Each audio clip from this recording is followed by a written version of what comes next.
Dust hammered the windows again, rattling the boards like someone trying to break inside. Evelyn Hart kept her fingers braced against the sill, eyes fixed on the horizon where a bruised sky sagged low over Cinder Gulch. Another gust hissed along the porch, dry as bone scraping bone. She pressed her breath thin, listening for hoofbeats beneath the storm's growl. Nothing moved. Nothing ever did, except the wind and the memories it dragged behind it.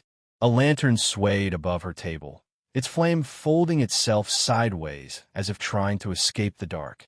Evelyn steadied it, careful, silent, the way her husband once taught her during those nights he claimed raiders test the quiet first. The rifle he left her leaned against the chair, oiled, loaded, barrel gleaming when lightning fussed against the glass. She didn't touch it. Touching it meant believing tonight might be like that night. And she refused to believe men like Cain Mercer could return so soon, circling this land the same way vultures circled something not yet dead. Her jaw locked. She listened. From the barn, a single hinge groaned under shifting wind. She felt the floor pulse, the old boards breathing with the gale. The ranch smell, dust, horses, hay, mixed with the sting of oil lantern smoke. Somewhere outside, a fence wire snapped and thrummed like a wounded guitar string. Evelyn's pulse answered it. Thunder worked low along the canyon, rolling slow. But she groaned to know thunder too well. Thunder didn't wear spurs. She shut her eyes just long enough to feel the night pressing close, heavy with unfinished business. Still here, she whispered to no one, to the wind, to him.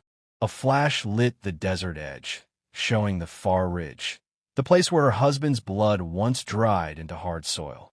Small white crosses still stabbed up from that stretch, the ones she hammered in herself, hands shaking but unbroken.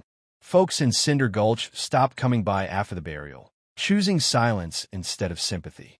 Silence was cheaper. A loose shutter slammed against the wall, jerking her forward. She reached for the rifle. Stop halfway. Her hand trembled only once, then settled. She let the barrel stay where it rested. If trouble came, she'd see it first. She always did. Far off, a rumble rolled that wasn't thunder this time.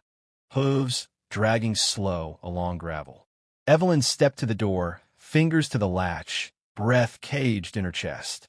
She leaned into a gap between boards, one narrow slit that watched the world without letting it see her. A shadow flickered near the well. Tall, wrong-shaped, not a rider. Something larger than the wind could shape. She went still, listening harder. No voice called, no whistle, just that shape swaying under lightning's brief judgment. She backed from the door, heart thick as iron in her ribs. The lantern wavered. She reached for her husband's chair and sat, firm, unmoving, waiting, the storm clawing every wall around her. Something out there breathed, or the night did. The door creaked under her hand, small against the weight of the night. Evelyn froze as a shadow detached itself from the horizon, moving slow, deliberate. Hooves sank into loose soil. She could hear the scrape of leather, the shift of something heavy. Not a rider, not a man, not the shape she'd expected. A figure stepped into the lantern circle. Tall, towering even, broad shoulders beneath a coat that hung like it had been cut from the night itself. She moved with careful steps, each one carrying a weight that pressed against the quiet. Evelyn's fingers itched toward the rifle, but she stayed rooted, sensing more than seeing, heart hammering against ribs like a warning drum. The figure stopped near the well. The lantern revealed a woman, tall as a canyon ridge, and pale where the storm had kissed her skin. Her hands trembled, reaching for the rope at her wrists. Evelyn caught the faintest hiss of air. Pain and fear folded into it. I need shelter, the woman said, voice low, cracked, but carrying the edge of steel. Evelyn's pulse slowed only fractionally. Shelter from what? From whom? The wind, the canyon, or the men she feared would ride down any second. I was trapped, the woman continued, voice breaking, the rope scars glowing in the flickering light. Mercer, he wanted. Her words fell short, broken by trembling. Evelyn swallowed, stepping closer, seeing at last the truth in the rumors. This was the giant bride, the legend no one dared explain clearly. Not monstrous, not cruel, just human. Large, yes, but fragile, bruised, and tired from the cruel weight of someone else's greed. A memory struck Evelyn sharply. A story her husband had whispered once, long ago, about a girl caught in Mercer's schemes. Something he'd witnessed, something he'd failed to save. The giant bride's eyes flicked toward the barn, then back at Evelyn, unblinking. I escaped, she said, voice trembling but firm. I can't let him take it. Not the canyon, not the land. Evelyn nodded, understanding without a word. She gestured toward the house. The lantern cast long, wavering shadows over the boards, over the scars, over the pulse of the desert beyond. The night waited, patient, as if holding its breath with them. The woman's hands clenched briefly, then relaxed. They think I'm too strong, she said, voice raw, carrying the memory of ropes and struggle. I'm not dangerous. Evelyn's own heart ached at the truth. She'd seen strength in many forms on this land, but never like this. Giant not by malice, but by circumstance, by endurance, by survival. Outside, hoofbeats returned faintly. A reminder. The storm hadn't passed. The canyon didn't forgive. Evelyn stepped back, letting the giant bride cross the threshold into the lantern's light. Her shadow stretched long across the floorboards, brushing against walls and memories alike. For a moment, silence held them together. The widow and the giant, two shapes carved by loss, two figures standing against what the night might bring.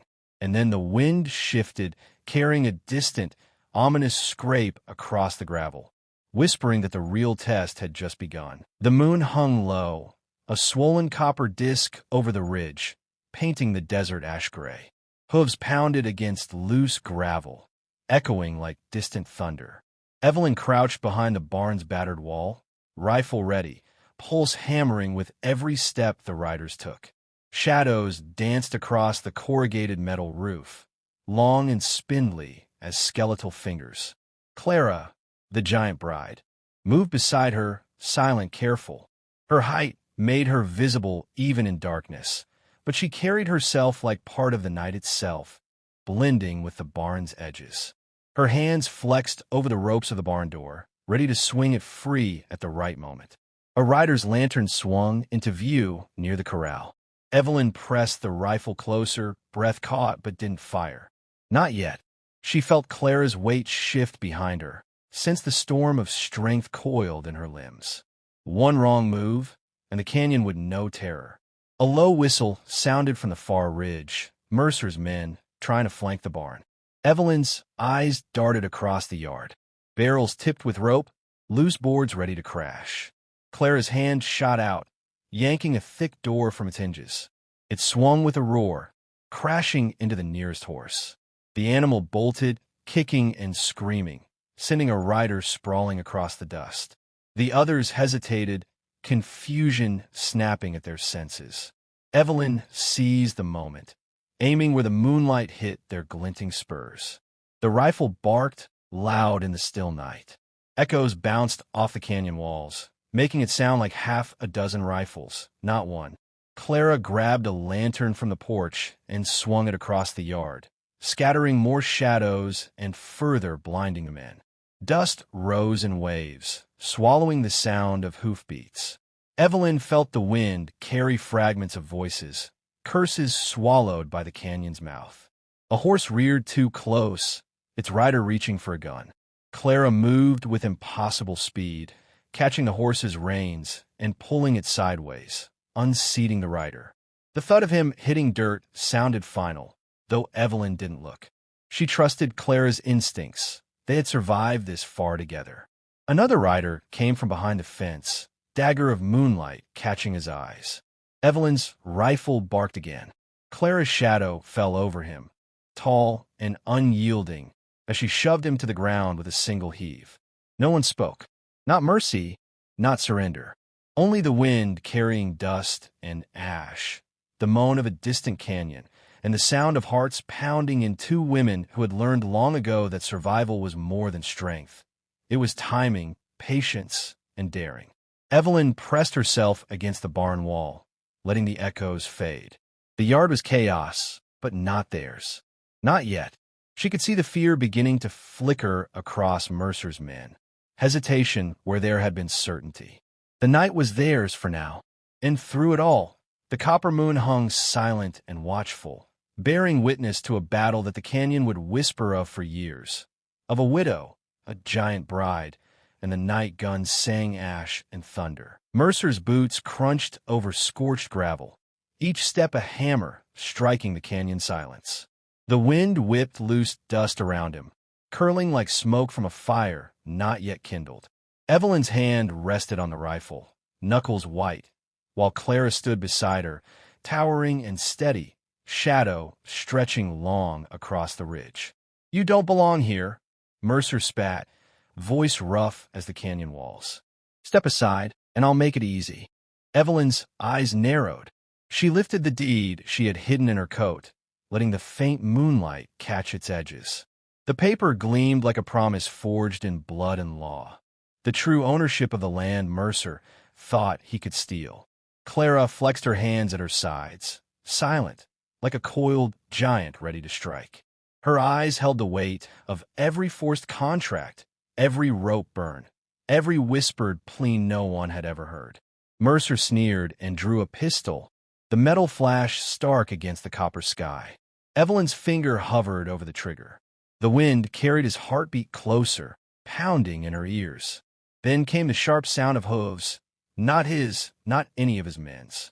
A deputy marshal stepped onto the ridge, rifle raised. "Mercer," he said, calm, every syllable carrying the authority Mercer had long ignored. "Hands, now." Mercer's laugh cracked like a whip. "You think a paper and a deputy can stop me?" Clara shifted, taller than the ridge itself in the moonlight, the giant bride made real in muscle and resolve. She didn't move yet, but the air around her seemed heavier, tense, ready to shatter. The horses sensed it, stamping and pawing at the gravel. Dust spiraled like smoke from a hidden blaze.